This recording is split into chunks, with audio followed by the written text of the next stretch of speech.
Hello, everybody, and welcome to another episode of In the Driver's Seat with dubizzle. In this episode today, we're going to talk about dubizzle cars and give you a few insights about the cars we have. We're also going to talk about the flood and in the rain and how to handle your cars when you have a situation like that. And last but not least, we got back Guess the Car. So will it be too many obscure cars that Chris will guess all of them, or will I get some of the action as well? For this and more, stay tuned.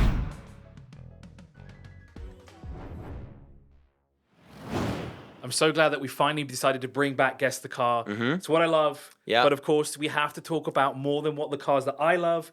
We got to talk about cars that we have for sale right now in Exactly. Dubizzle Cars. Because I've seen the list and we have some really, really cool stuff in there. Yeah, we do. And, you know, I'm so jealous. I have to sit here in the D3 office, but you sit in the yard and you can just, 10 minutes, just glide your way over to the hub and then you can see all of the really cool stuff that we have in there. Yeah, I'm not talking Corollas, Camry, stuff like this. Talking Mark 1s, Grenadas, M8. Is that how you say it? Grenada? Grenadier, yeah, something like that, around that spelling. You know, actually, it's very interesting that you're saying that because it's something I love, that being beside these cars. You know, when you have you're stressed with a couple of things, and then you just take a walk between the cars, and you see an M4 sitting there, and then you see an M240i, and then you see like you're saying the Mach 1 or any other cars. It just calms me down a little bit. Maybe turn the car on, just like listen to its sound. You know, a cold start. It's beautiful. Yeah, it's one of the perks of being in this job, to be honest. You're making me more and more envious of where you get to sit. Again, I have We need to move you to the yard then. I need to get a desk, a chair over there, and I just need to sit there with all the cars, preferably outside with all the cars, actually. Maybe right next to the exhaust pipe as well, so I can smell the fumes coming out. Run a fuel cost. So the highlights recently, like, it's been an interesting month so far. It has right? been. Okay, there's a lot of stuff that's happened. You know, of course, we had Ramadan at the beginning of April, then we had a very long break for Eid, and then obviously the rainstorm came here. Correct. You know, the most amount of rain that we've seen in 75 years. I've been here for 30 years. I've never seen rain like this in my entire life here.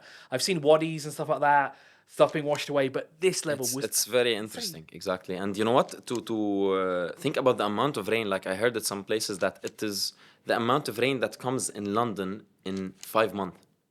So this is the amount of rain we're talking about. How this country handled it was very professional. And I think in a very short span of time, the country is back operational. If this was in any other country, I think it would take much longer than that. So big thanks to everyone that actually worked hard in this, and pretty impressive, actually. And of course, aren't we glad that the hub and the yard are actually built higher up? They don't sit that low, right? We actually have entrance ramps to get in. That's very good, So actually. we didn't have, luckily, any issues whatsoever. Exactly. Which is amazing to think, because, you know, I sat the whole time worrying about all those cars, specifically the Mark 1. Yes, I will admit that. I was so worried that I'd get a phone call and say the Mark 1 is gone.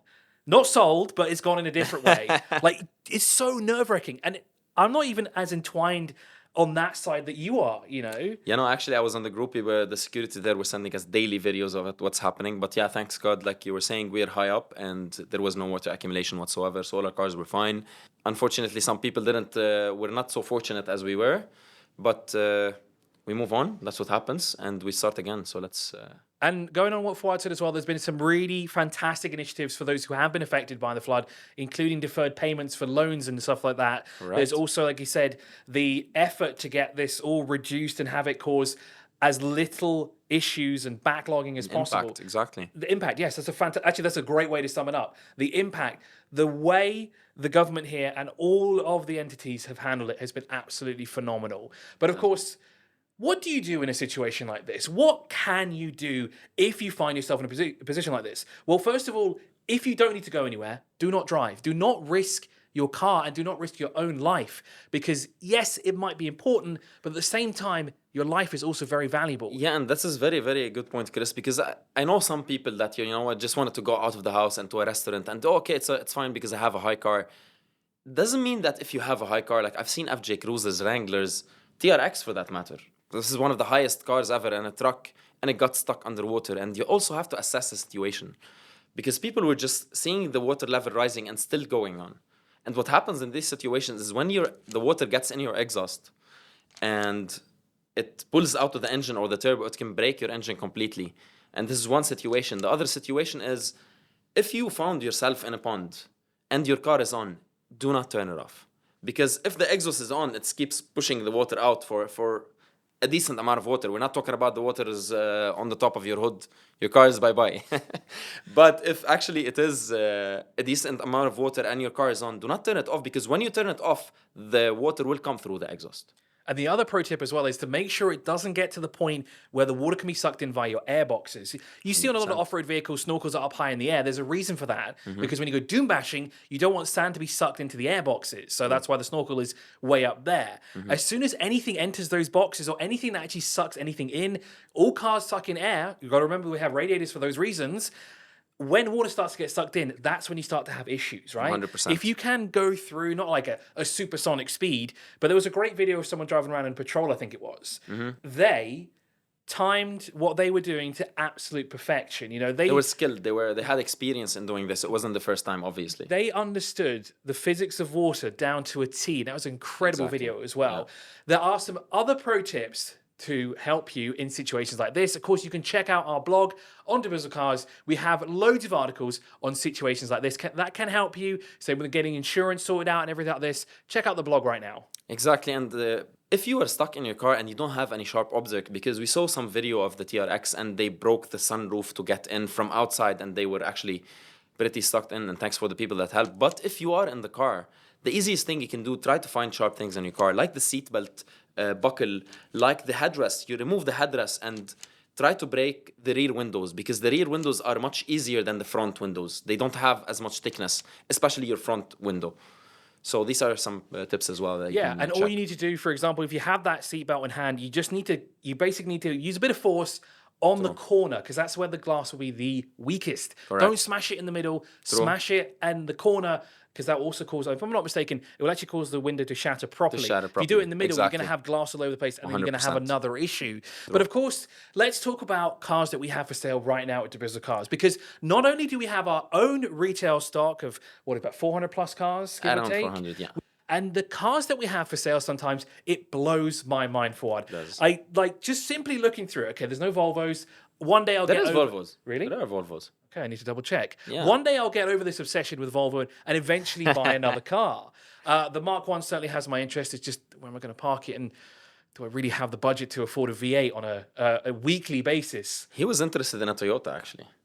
Was I? FJ Cruiser. Oh, yes, that's a good point. There is a Toyota. You know, I keep, with the FJ gone, I kind of forget that it's still around. Yes. It's actually, I'm thinking about buying one. I told you, I'm thinking about a little bit older one, just to keep. This flood has changed the minds of so many people, me being one of them.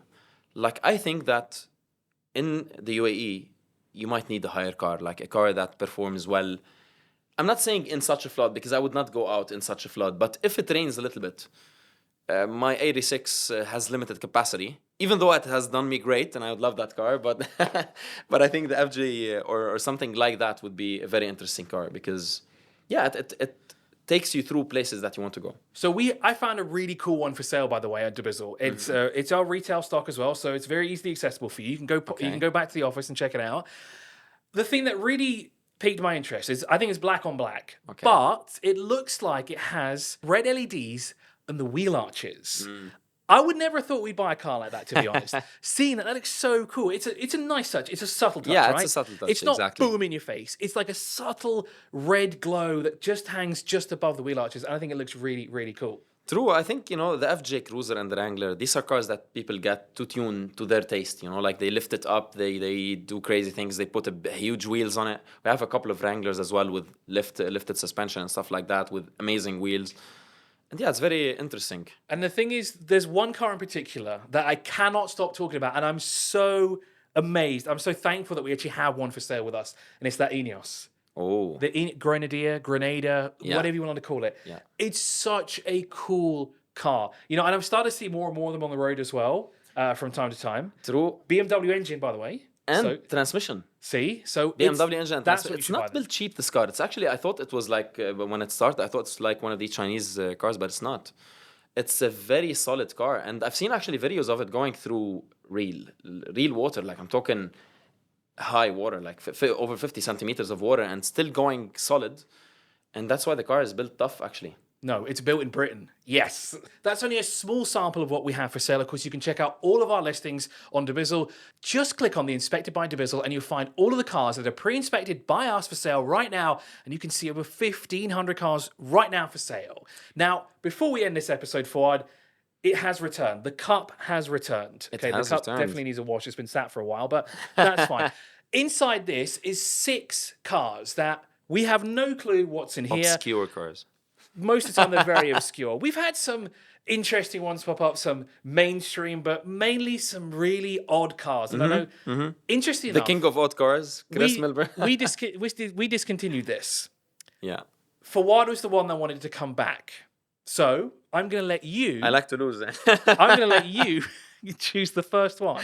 And I bet you cool. All right. in before, Ineos is in there somewhere. Give it a good shake. There's only 6 to choose from. All right, what's the first one? Drum roll. Saab 9 to 5. What's 9? It's a Saab 95. Saab 9-5 2010. I know the Saab. It's a very interesting car. So, if I'm not mistaken, I know that this car had a very weird interior and it's like very significant, a very big dashboard. And I know that how the car looks, but I don't know much info about it, to be honest. So you're right, it has a very futuristic dashboard. Yes. Do you know where would you put the key normally in a car? If it's a normal car on the right, this where? In the middle? Yep. If you're in a Saab, you put guess so. the key right in the middle of the right next to the there and transmission, just- and you start the car like that. Saabs are really cool because actually are based off GM products, and the 97X, which was the SUV. They actually made a SS version of it, so you had a basically. That was the sporty. Yeah, that was their Okay. big SUV as well. The 95, if I'm not mistaken, is the sedan. I don't know why I cannot say sedan very fast. Sedan. It's the sedan. The 93 I is think the the coupe. best car they had is the coupe. That's the one that sold The quite well. 93. Yeah. The one I really want, and again, it popped up for sale, and it was right before Corona, was the Aero Combi. I think it was a 95 Aero Combi as well. Okay. Never seen the car again, and the guy only wanted 25K for it. It was listed on dubizzle, but I was stupid enough not to buy the damn car. The only problem would have been where are you going to get parts for that car? Oh, it's a GM product, right? They should have something. They would. Oh, okay. Okay. No, it took me a while. I was a little bit confused because I read What do this you have differently. there? I thought it said Alpine Allure, but it's not. It's an Alpine 110R, which is the resurgence of Alpine and their legendary F1 team. The sports car 2-seater. This is the more hardcore version. Am I correct? Yes. This is the more hardcore version. Yes, of course. I don't know. Only if- Chris could have guessed I this. don't, But and you know what's really nice of it? Because there was an Alpine A110 back in the day that looked very Renault-esque. Because obviously Alpine is the it's a Renault, yeah. This is the new shape. There is actually a handful of them here. I don't know if they're the R-Spec ones, but those are really cool cars. Got big round headlights at the haven't front. seen one, with though. Little fog lights. I've seen, I think back in Lebanon, I've seen a couple of Alpines, but here in Dubai, I've never seen I think I've seen one singular one. And I know one has come up for sale at least on dubizzle. dubizzle. Yes. one. All right. So far, we've been pretty... Pretty normal. These have been very, very normal. Where is the obscure one? Where is it? Where is the most You want obscure more one? obscure, Yes. I want like the Puma or Lagenfelter, Vector. Rizvani tank. I think I know the car, but I'm not sure. It's a 6-wheeler. It looks like a tank. It's made by Britain as well. British, no? Rizvani, Maybe. if I'm not mistaken. It's... I don't know much about it. That's, I think, pretty much what I know. If I'm not mistaken, it is based off a Wrangler. And Based off a Wrangler, okay. Yes. But So 6-wheeler, no? You can imagine how Not big a 6-wheeler? Imagine how big a Wrangler Okay, is, right? I got it wrong. The Rizvani tank is bigger, and it looks like I guess the predecessor to the Cybertruck. Okay. It looks a bit funny. It looks kind of like someone just went, "Oh, let's design a car. How many frames have we got? How many polygons can we add? Maybe 3. Okay, add a 4th one just in case." But I think you're right. There is a 6-wheel version of it. There is, that's, I think, the one I saw. There is a 6-wheel version, right? But they're definitely, I've never seen one here yet. I've never seen know, even the 4-wheeler. I say that, matter. and I'm pretty sure there's one somewhere located in Alcuz. Okay, 3 left. Let's see. Come on, obscurity. He's very excited. Give me something obscure. Let's read this one out. Obscure. Let's see if this one will... Rizvani tank was not obscure enough for him.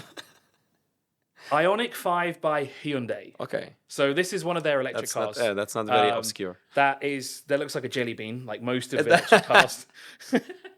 It's interesting, though. Do you know that Hyundai got the designer? That's what I heard. the designer from BMW. That's why their cars are looking more and more interesting. Have you seen the new Hyundais, the 2024 ones? Yeah, they look really good. They look really good. You've got an with this Azera, present- right? Yeah, the Azera, we sold it, by the way. Oh, really? Like this, Another cool sold. car gone. Another cool car gone, exactly. Yeah, you're right. Hyundai have Hyundai. really come into their own element. They're making some incredible cars. The one that I really wish they would make is the hydrogen-powered N74, I think it is. It looks like a car that was built in the 80s, very DeLorean-esque. Oh. But we will never see we'll never see it, or will we? I don't know.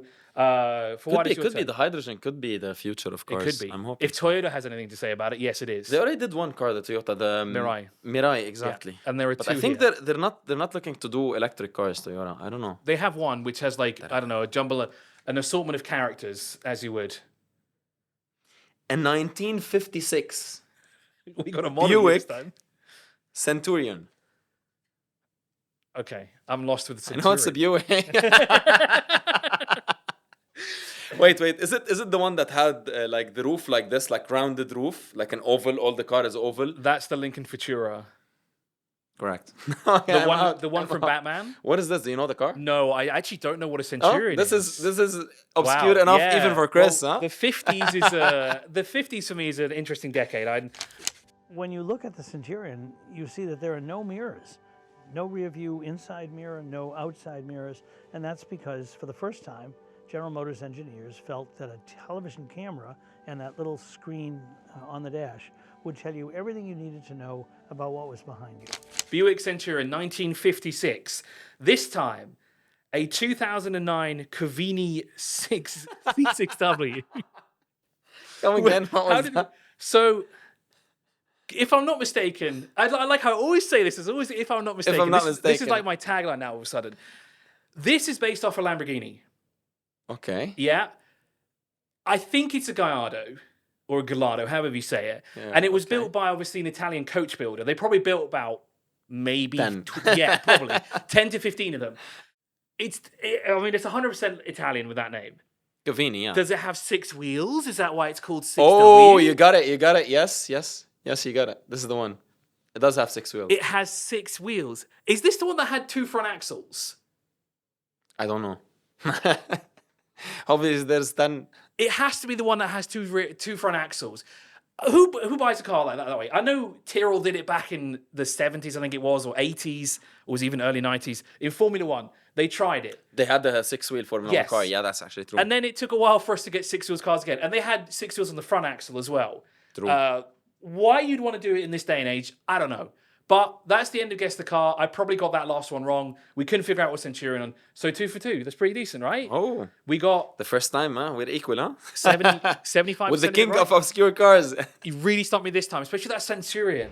And that's an end to this episode. Thank you so much for joining us. Really enjoyed that Guess the Car segment. So glad it came back. Well, I got stumped for the first time in such a long time. They found cars I couldn't figure out what on earth they were, especially that Centurion. 1956 of all years as well. But thank you so much for watching. And of course, if you want to learn any more about the subject that we discussed on this episode, check out the dubizzle Cars blog. And for any of the cars, especially if you want a pre-inspected one, you can check out dubizzle.com. All you need to do is when you find a car for sale on Dubizzle, make sure you select the filter that says Show Inspected Cars, and it will show all the cars that we pre-inspected right now at Dubizzle Cars. Thank you so much for watching. See you next time. thank you very nice.